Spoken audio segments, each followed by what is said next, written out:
ব্লগটা দেখে নিশ্চয়ই বুঝতে পারছো সেটা জন্মাষ্টমীর দিন ছিল, আর ব্লগটা ছাড়তে অনেকটা দেরি হয়ে গেল কারণ এডিটিং করার একদম টাইম পাইনি। দিনটা ছিল ভীষণ স্পেশাল আমার কাছে, কারণ আমার গপুর বার্থডে। তাই সকাল সকাল স্নান টান করে কাজবাজ করে নিয়ে আগে গপুকে স্নান করাতে বসে গেছিলাম। গপুকে স্নান করিয়ে ভালো করে পঞ্চামৃত দিয়ে স্নান টান করিয়ে গপুকে নতুন বস্ত্র পরিয়ে গপু যে যে জিনিসগুলো খেতে ভালোবাসে সেগুলোই হাজির করেছিলাম। তাই স্নান করাতে কী কী লাগে আমি হয়তো পুরোটা ঠিকঠাক করে জানতাম না, তার জন্যে আমার হাজব্যান্ডের কাছে জিজ্ঞাসা করে করেই আমি সব কিছু করছিলাম। আর এখানে আমি তুলসী পাতা খুঁজছি, দেখতে পাচ্ছ, কারণ গপুরকে স্নান করাতে থেকে শুরু করে গপুর খাওয়াতে সব কিছুতেই তুলসী পাতা ইজ মাস্ট, তাই তো। তার জন্যেই আমি গপুকে স্নান করিয়ে নিচ্ছি এখানে।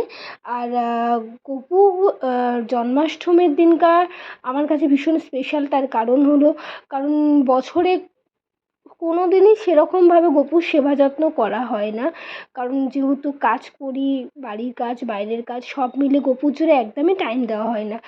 আর এই জন্যে জন্মাষ্টমীর দিনটা গপুকে একটুখানি ভালো করে যত্ন করতে চেয়েছিলাম, ওকে একটু প্যাম্পার করার চেষ্টা করেছিলাম। এটা একটা ছোটো মিনি ব্লগে তোমাদের সাথে শেয়ার করছি। তাই ফার্স্টে গপুকে সুন্দর করে সাজিয়ে টাজিয়ে নিয়েছিলাম। এই যে দেখতে পাচ্ছ এটা আমার গপুর সকালের লুক। আর গপুকে আরও দুবার নতুন ড্রেস পরানো হয়েছিল, সুন্দর করে সাজানো হয়েছিল, ভোগও দেওয়া হয়েছিল দুপুরবেলা সন্ধেবেলায়, কিন্তু পুরোটা ক্যাপচার করতে পারিনি কারণ একা মানুষের পক্ষে ভোগ রান্না করে গপুকে সাজিয়ে গুছিয়ে সব কিছু জোগাড় যত্ন করে করা পসিবল নয়।